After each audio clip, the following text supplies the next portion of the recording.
Hi everyone. So this will be our lecture number 7 on statistical inference, and in this lecture we will basically deal with the consistency of an estimator, and weak law of large numbers. How weak law of large numbers guarantees consistency of an estimate, right? So what is basically consistency? It's a limiting property, and it holds good for large sample size. Whenever we say consistency, or whenever we talk about consistency, we talk about how large n is and what is the behavior when we increase our sample size. What is the behavior of our estimator when we increase our sample size? Simply हम ये कहते हैं कि अगर x bar is consistent estimator of population mean mu, that's consistent estimator, हम कहते हैं कि whenever we increase n tending to large, क्या ये x bar consistent होगा mu के for large n? Basically consistency is for large n. Unbiasedness में हम क्या देखते थे? We have seen that expected value of x bar is equal to mu only in case of unbiasedness, but in consistency we have improved the unbiasedness for large n. मतलब n tending to infinity पे हमारा estimator क्या behave करता है, ठीक है? And consistency is good for large sample size, ठीक है? It is based on convergence in probability. It tells us if n is large, what is the behavior of an estimator. मतलब convergence in probability में हम क्या करते थे? Probability x minus mu, अगर ये greater than epsilon है तो probability क्या होती है? 1. and अगर probability या x bar ले लो, यहाँ पे x bar minus mu is less than epsilon, तो probability क्या होती है? 0. मतलब and limit n tending to infinity, and limit n tending to infinity, limit n tending to infinity, मतलब whenever we increase n, what is the difference between x bar and mu? अगर वो greater than epsilon है तो probability 1 होगी, अगर वो less than epsilon है तो probability 0 होगी. Basically we check the difference between and estimated value and our true parameter value. X bar is my estimated value and mu is my true parameter value, right? इन दोनों के बीच में difference as n tending to infinity, अगर ये हुआ तो probability 1 होगी एंड अगर ये हुआ तो प्रोबेबिलिटी 0 होगी. तो इससे आप ये चेक कर सकते हो, right? What is the behaviour of an estimator, ठीक है? तो ये तो कन्वर्जेंस प्रोबेबिलिटी पे बेस है, बट क्या हम इसको ऐसे लिख सकते हैं, क्या हम इसको ऐसे लिख सकते हैं कि क्या हम इसको ऐसे लिख सकते हैं, क्या हम इसको ऐसे लिख सकते हैं से क्या हम इसको ऐसे लिख सकते हैं कि probability that is my estimator minus parameter value, अगर ये लेस देन एप्सिलॉन है तो प्रोबेबिलिटी कहाँ जाएगी? 1 पे जाएगी, ठीक है? तो प्रोबेबिलिटी कहाँ जाएगी? 1 पे जाएगी as n tending to infinity, and probability tn minus r theta which is greater than epsilon, तो ये कहाँ जाएगा? 0 पे जाएगा as n tending to infinity. ये दो चीजें मैंने आपको कही है, ठीक है? तो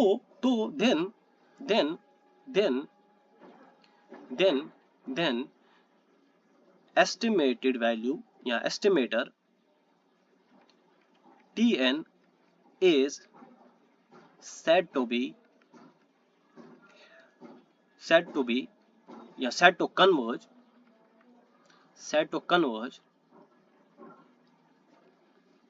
in probability to r theta. This means that Tn converges to r theta in probability as n tending to infinity. आप लोग ऐसे भी लिख सकते हो कि Tn is converging to r theta in probability. You can also say Tn is consistent estimator of r theta in probability. Basically, you can use convergence in probability to check that an estimator is consistent for gamma theta or not, simply, right? ठीक है?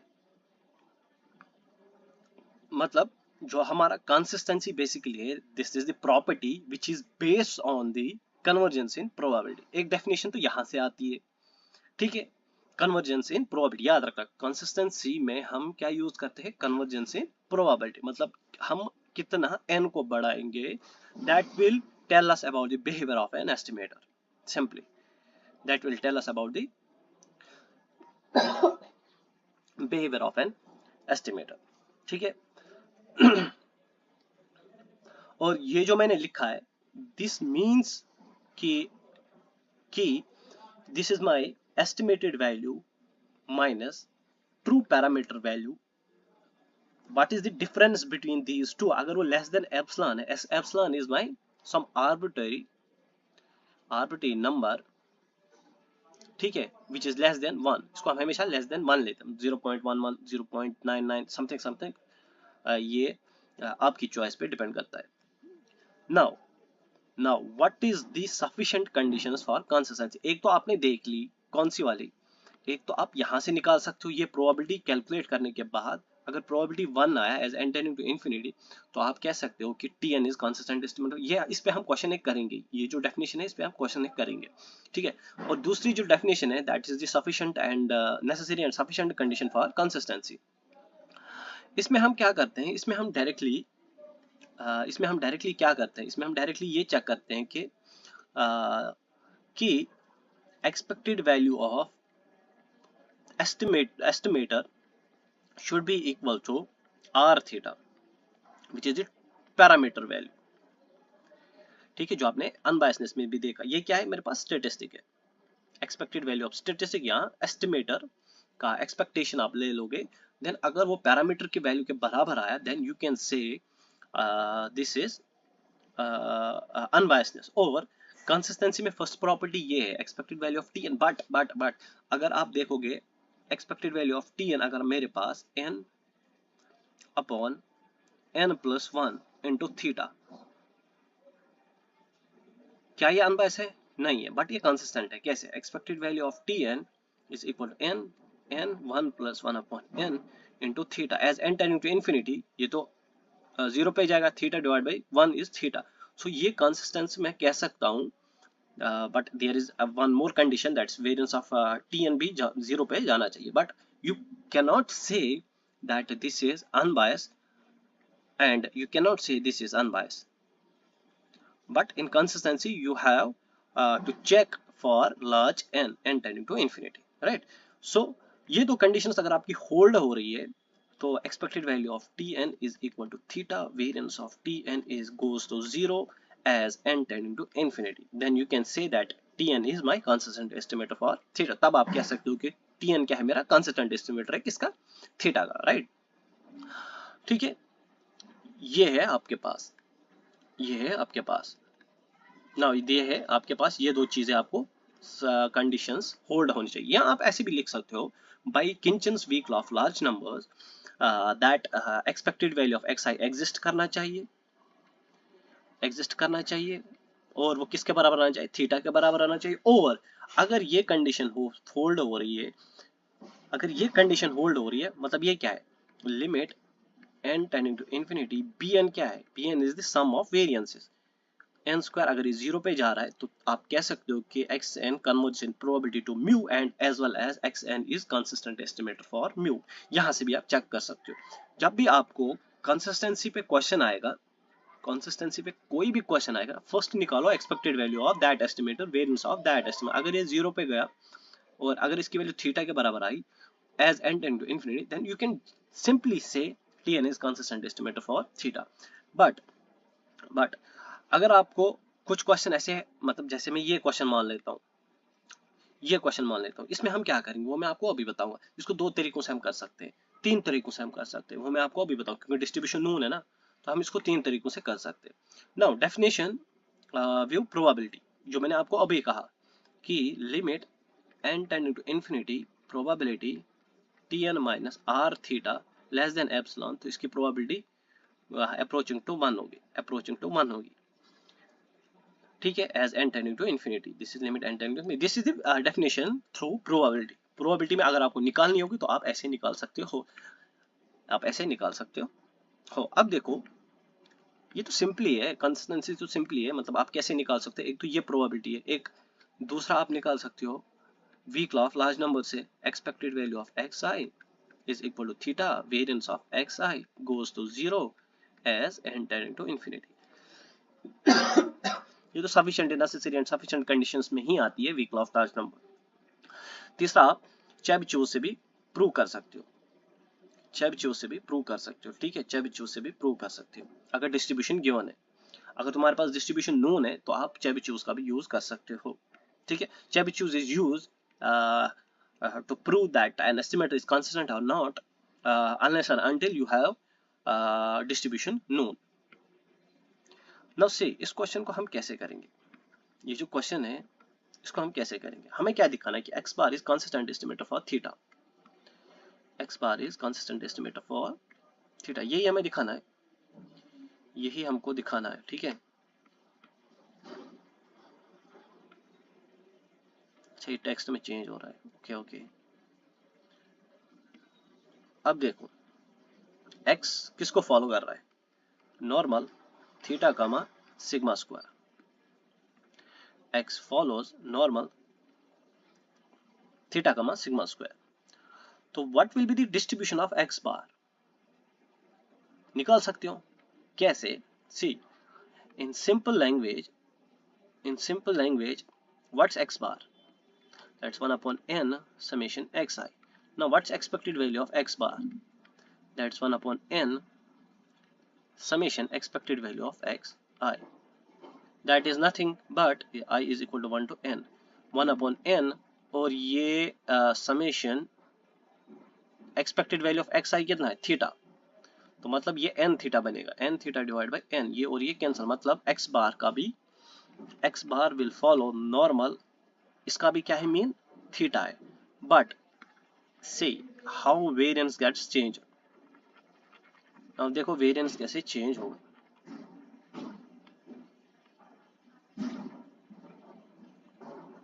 Now variance of x bar हमें निकालना है, वो क्या होगा 1 upon n variance of 1 upon n summation xi, so ये क्या होगा 1 upon n square variance of summation xi, that will be nothing but ये होगा वेरिएंस ऑफ समेशन xi, क्योंकि कितनी बार ये मल्टीप्लाई हो रहा है n बार वेरिएंस, मतलब n bar n sigma square divide by n square, ये और ये कैंसिल ही होगा सिग्मा स्क्वायर अपॉन n, मतलब x बार का डिस्ट्रीब्यूशन है normal theta comma sigma square upon n, ठीक है। अब देखो अब देखो अब देखो अब देखो फर्स्ट चीज हम देखेंगे necessary and sufficient conditions, what is expected value of x bar, that is theta clearly as n tending to infinity, variance of x bar sigma square upon n which goes to 0 as n tending to infinity, मतलब हम यहां से कह सकते हैं x bar is consistent estimator for theta, consistent estimator for theta, यहाँ x bar converges in probability to theta, ठीक है। हो गया एक यहां से, बट मेरा जो केस है वो मैं आपको प्रोबेबिलिटी के पॉइंट ऑफ व्यू से सिखाना चाहता हूं, क्योंकि उसी में थोड़ी सी प्रॉब्लम आती है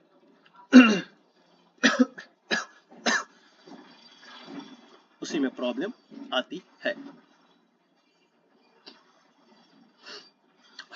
से इसको हम कैसे करेंगे, say what is the distribution of x bar, ये हमने अभी निकाला ना, normal theta comma sigma square upon n, clearly now can you say x bar minus theta divided by under root of sigma square upon n will follow normal 0, 1, आप ऐसे लिख सकते हो, ठीक है। तो इसको आप और किस तरीके से लिख सकते हो, इसको आप ऐसे लिख सकते हो under root n x bar minus theta, x bar minus theta, sigma square भी है ना यहाँ पे, sigma square is known, sigma square known है ना, तो let suppose sigma square is equal to 1, तो यहाँ पे क्या आएगा sigma square that's 1, this will follow normal 0, 1, ठीक है। तो यहाँ पे ये चेंज हो जाएगा 1 by n पे, क्योंकि सिग्मा स्क्वायर अगर मैंने 1 ले लिया तो ये 1 बाय n होगा, ठीक है। अब with the definition of consistency through probability that says probability Tn minus r theta is less than epsilon, ठीक है, तो इसकी वैल्यू क्या होगी? Now probability, what's Tn, that's x bar minus r theta is my theta is less than epsilon, इसी को आपको निकालना है, that is probability। क्या आप इसको ऐसे लिख सकते हो, यहाँ पे क्या है x bar minus theta, so multiply under root n, multiply under root n, नहीं ये मोड से बाहर आएगा, मल्टीप्लाई करेंगे हम मोड से बाहर, x bar minus theta is less than under root n epsilon, क्योंकि दोनों साइड मल्टीप्लाई करना है। जब मैंने दोनों साइड मल्टीप्लाई किया तो अब अगर मैं इस मोड को ओपन करूंगा तो ये क्या होगा, मतलब ये तो एक पॉजिटिव वैल्यू देगा, एक नेगेटिव वैल्यू देगा, तो ये होगा minus under root n epsilon which is less than, इसको कुछ नाम रख दो, इसको कुछ नाम रख दो, ये है ना, इसको कुछ नाम रख दो, let's suppose this is my t is less than under root n epsilon, ठीक है। नाउ t क्या है, ये तो मेरा नॉर्मल 0,1 है, now t will follow normal 0,1, सो इसका डिस्ट्रीब्यूशन क्या होगा, f ऑफ t, t क्या होगा 1 upon under root 2 pi sigma 1 है e raise power minus xi square upon 2, तो यहाँ पे हम इसको ऐसे लिख सकते हैं minus under root n e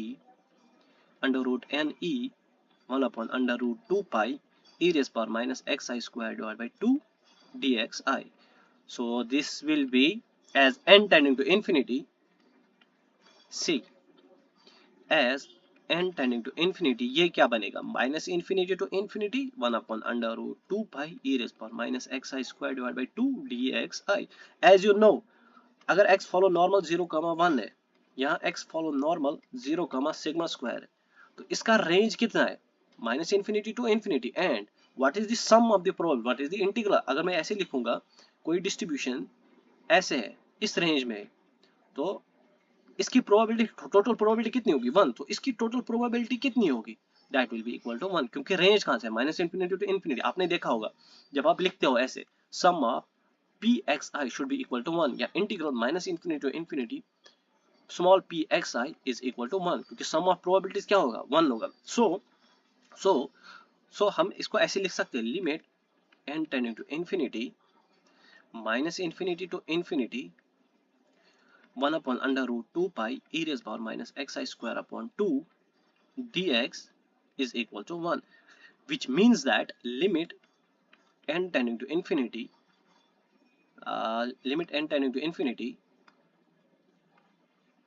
probability x bar minus theta less than epsilon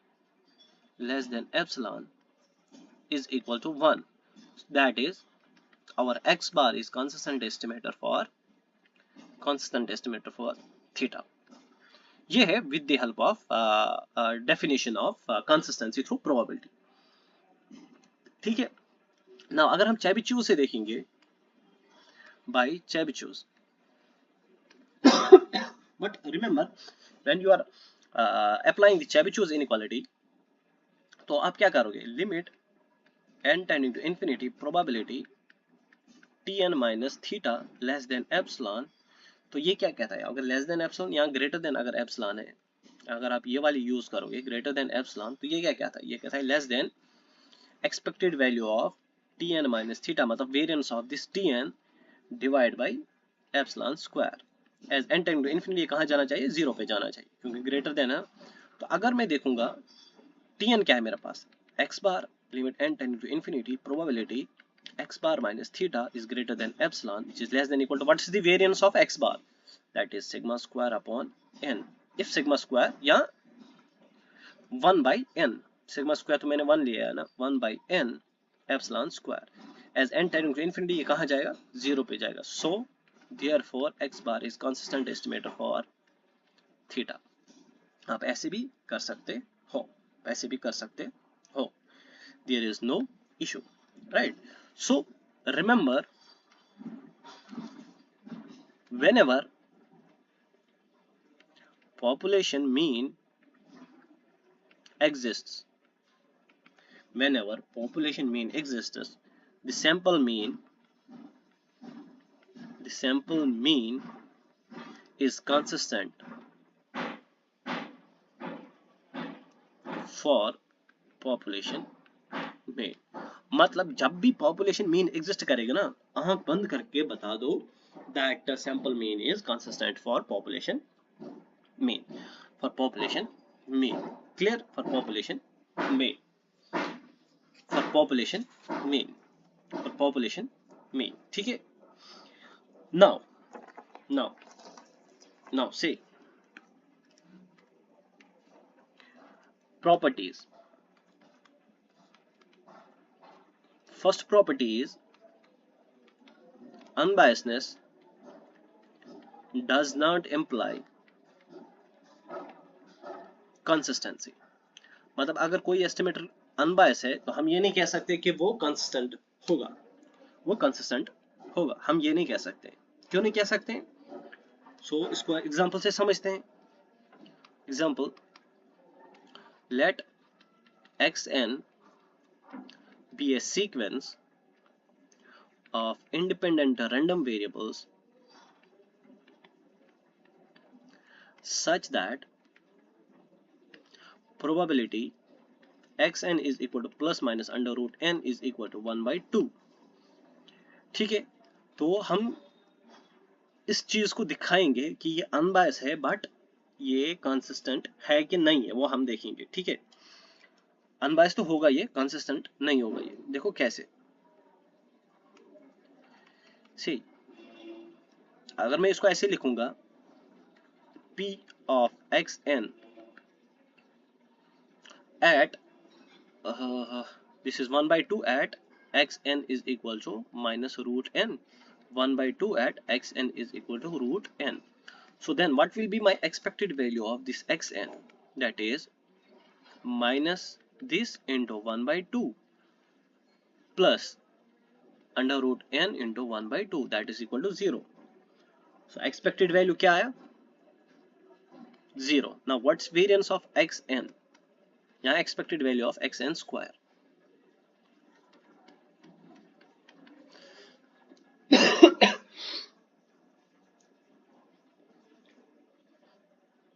Expected value of xn square वो क्या होगा? Under root minus n square divided by 2 plus under root n by 2, that is 2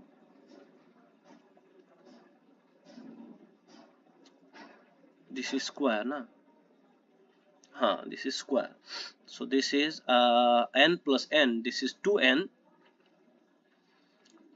upon 2, that is n. So variance of xn will be expected value of xn square minus xn, that is 0. So this is n. Now what is bn? Bn is variance of x1 up to xn. This is the summation, that is equal to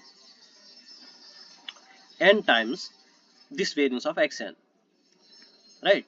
So limit n tending to infinity bn upon n square is equal to n square upon n square, which doesn't goes to 0 as n tending to infinity. So this is not consistent. This is not consistent. This is not consistent, right? Or another example is something like this. What's my s square? That is 1 upon n summation xi minus x bar. Let's suppose s square is this. Then can I write expected value of s square is equal to 1 upon n expected value of summation xi minus x bar square, right? Now this is 1 upon n expected value of summation xi minus x bar square divided by sigma square multiplied by sigma square, and this term will be my chi square n minus 1. So expected value of s square is equal to 1 upon n. What is expected value of chi square n minus 1? That is n minus 1 into sigma square. So expected value of s square is not equal to sigma square, right? So this is not unbiased. This is not unbiased. But if I say expected value of s square is equal to n 1 minus 1 upon n divided by n sigma square, as n tending to infinity, this and this and cancel out, as n tending to infinity, expected value of s square is equal to sigma square as n tending to infinity, plus what's variance of s square, that is n minus 1 square n square sigma square. Simply I did a mistake here. Yeah, so we have to put the variance for this term. This is 1 upon n square sigma 4. What is variance of chi square? N minus 1, that is 2n minus 1. That is 2n minus 1. That is 2n minus 1. So as n tending to infinity, variance of s square goes to 0. So unbiasedness doesn't imply consistency. Clear? Now,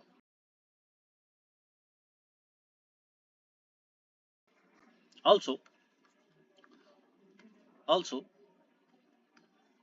consistency doesn't imply unbiasedness. ठीक है, आप ये भी बता सकते हो कि consistency doesn't imply unbiasedness. कैसे? इसके लिए एग्जांपल हम क्या ले लेंगे कि अगर वो कंसिस्टेंट है, अनबायस्ड नहीं है. सिंपली कोई भी फंक्शन ले लो.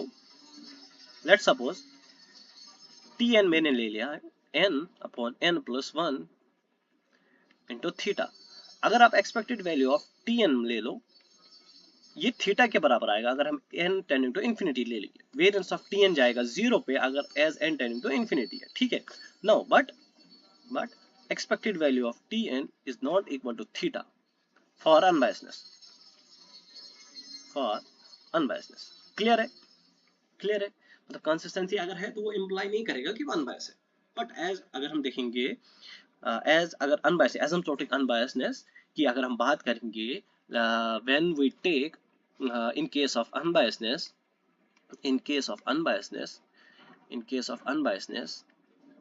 if I take n tending to large, then we can think about the consistency. That is that concept is known as asymptotic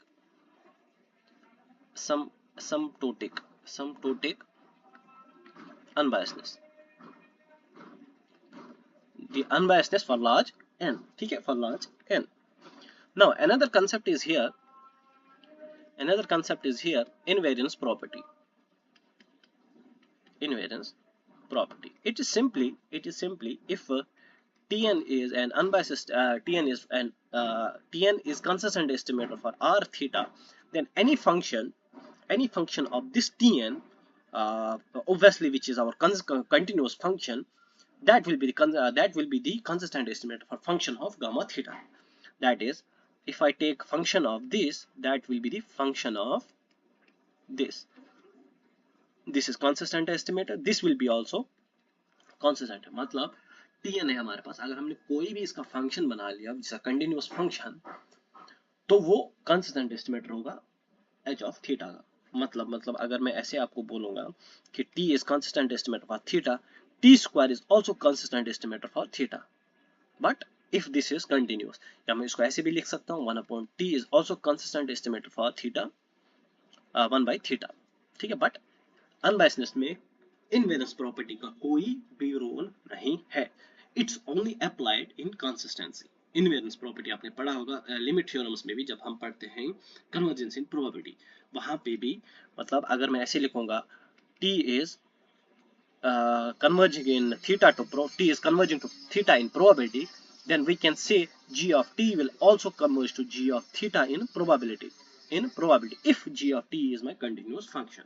ठीक है. तो मतलब कंसिस्टेंसी में हम क्या देखेंगे, अगर t consistent estimator है this g r of theta, then any function of this t which is basically continuous, that will be the consistent estimate for function of gamma theta. ठीक है, इस पे आपके क्वेश्चंस बहुत बनेंगे इनवेरियंस पे, यूएमवीओ निकालने में या कहीं पे भी कंसिस्टेंसी में भी आपका इसका यूज है, इसका आपका यूज है, इसका आपका यूज है।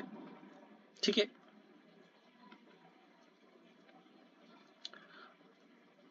नाउ क्वेश्चन एक देखेंगे। Question is let x1 x2 up to xn be a random sample from uniform 0 comma theta distribution.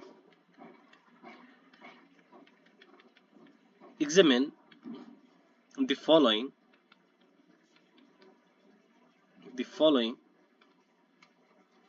estimators of theta for consistency. First one, t1 is equal to xn, t2 is equal to 2x bar. We need to check that if this t1 is consistent or not, as well as t2 is consistent or not. How to see? Say solution. Let's find the distribution of xn. See, remember, in case of consistency, don't forget to mention limit n tending to infinity. जब भी आप expected value निकालोगे ये इसको साथ लेके चलना, जब भी आप वेरिएंस ऑफ दैट एस्टिमेटर निकालोगे इसको साथ लेके चलना। ठीक है, ठीक है। तो से x follows uniform 0 comma theta, then what's f of xx? That is x by theta, that will follow uniform 0 comma 1. So xn निकालना है ना, तो xn divided by theta will follow beta n comma 1, beta n comma 1. Now ये तो मैंने आपको last lecture में भी कहा है कि आप दो तरीकों से जब भी यूनिफॉर्म का केस होगा x1 xn xr निकालोगे तो आपको उसको बीटा में कन्वर्ट करना पड़ेगा। या तो आप डायरेक्टली f of x निकालो, फिर f of xn निकालो, देन इसको डिफरेंशिएट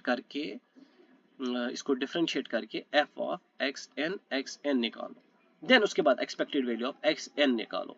ये तो बहुत लंबा प्रोसीजर है ना, ये तो बहुत लंबा प्रोसीजर है, इस पे आप क्यों जाओगे, टाइम किल करोगे, ये तो वेस्टेज ऑफ टाइम है। यहाँ से आप दो क्वेश्चन सोल्व करोगे। या तो अगर एग्जाम में लॉन्ग प्रोसीजर करना है तो आपको मैं बता दूं कि फर्स्ट स्टेप है कि पहले लिखो पीडीएफ, गिवन एग्जिस्टिंग पीडीएफ मेरे पास, ठीक है, फिर उसका f ऑफ x लिखो, ठीक है, what is this, this is probability x less और इक्वल टू x, ठीक है।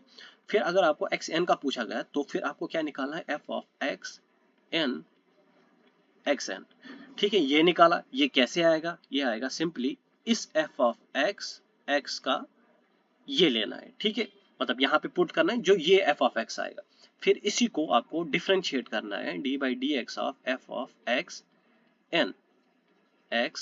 तो यहाँ से आपको क्या मिलेगा, यहाँ से आपको f ऑफ xn मतलब xn मिलेगा, ठीक है, nth ऑर्डर स्टैटिस्टिक्स का पीडीएफ मिलेगा। देन पीडीएफ के बाद आपको limit n tending to infinity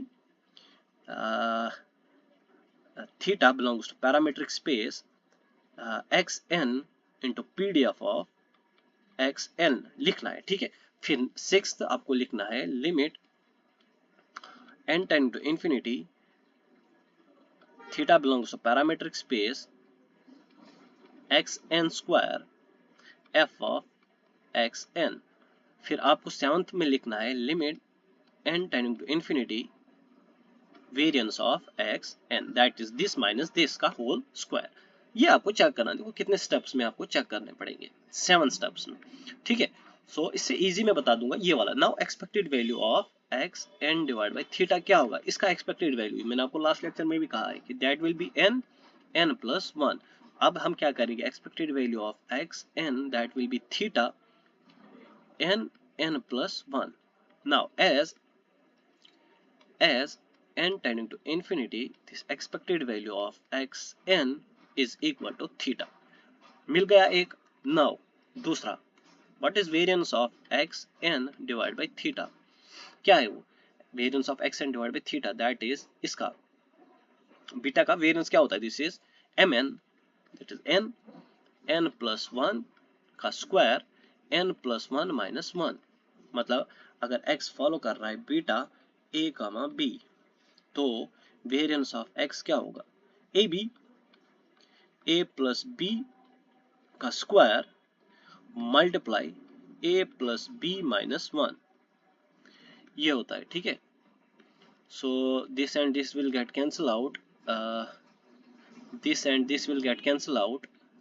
So as n tending to infinity,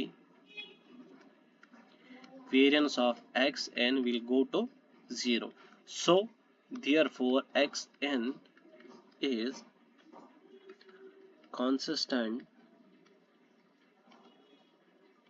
estimator for theta.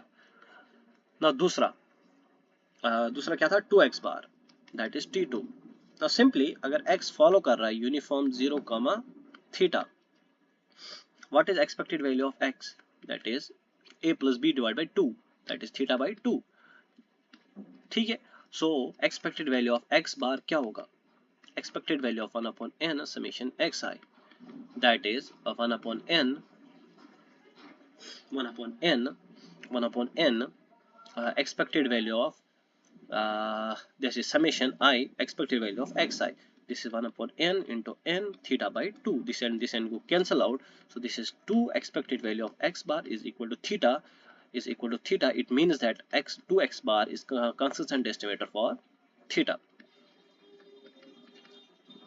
एक तो ये आ गया ना, 2x बार। यहाँ से वेरिएंस ऑफ x बार भी निकाल सकते हो, that will be nothing but 1 upon n square n theta by 2. This and this will cancel out, so theta by 2 and goes to 0 as n tend into infinity. ठीक है, ये है question. बिल्कुल easy है कि जब भी आपको कोई भी क्वेश्चन आएगा, आपको एक तो ये बात याद रखनी, limit n tend into infinity expected value of t और limit n tending to infinity variance of t। अगर ये 0 पे जाएगा और ये is equal to थीटा होगा, तो हम कह सकते हैं t is unbiased estimate of theta, ठीक है। t is unbiased estimate for theta, और remember t is consistent estimate for theta, but remember consistent estimators are not unique। इसका मतलब ये है कि एक एस्टिमेटर के पास, एक पैरामीटर के पास मोर देन वन एस्टिमेटर्स हो सकते हैं, मोर देन वन एस्टिमेटर्स हो सकते हैं। कैसे? अगर मैं देखूंगा t is unbiased estimator for t is consistent estimator for theta, ठीक है, तो मैं ऐसे लिख सकता हूँ as n tending to infinity, n upon n plus 1 is also a consistent estimator for theta. n square plus 1 t is also consistent estimator for theta. So we generalize invariance property. So any function of this t is an unbiased estimate, is an consistent estimator for theta. But the function should be 1 1. ये भी तो हम लिख सकते हैं, t square is consistent estimator for theta square, ये भी तो हम लिख सकते हैं, ठीक है ना। So मतलब एक पैरामीटर के पास many consistent estimators हो सकते हैं, ये आप याद रख लेना, ठीक है। So मतलब यहाँ से इस क्वेश्चन में हमने देखा कि 2x bar and xn are both, these two are my both consistent estimators।